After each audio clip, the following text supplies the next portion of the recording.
Helicopter দুর্ঘটনায় রোববার ইরানের প্রেসিডেন্ট ইব্রাহিম রাইসি, পররাষ্ট্রমন্ত্রী হোসেইন আমির আবদুল্লাহিয়ান এবং অন্যান্য ঊর্ধ্বতন কর্মকর্তারা নিহত হন। হেলিকপ্টারটি বিধ্বস্তের আগে রাইসির শেষ মুহূর্তের একটি ভিডিও প্রকাশ করেছে দেশটির রাষ্ট্রীয় সংবাদ সংস্থা।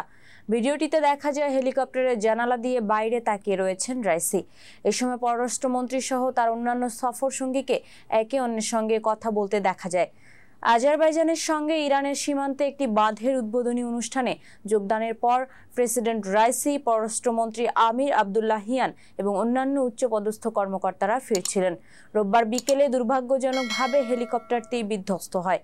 এ সময় দেশটির পূর্ব আজারবাইজান প্রদেশের ভারজাকান অঞ্চলে ঘন কুয়াশার মধ্যে একটি পাহাড়ি ভূখণ্ডের মধ্য দিয়ে উড়ে যাওয়ার সময় দুর্ভাগ্যজনকভাবে হেলিকপ্টারটি বিধ্বস্ত হয়।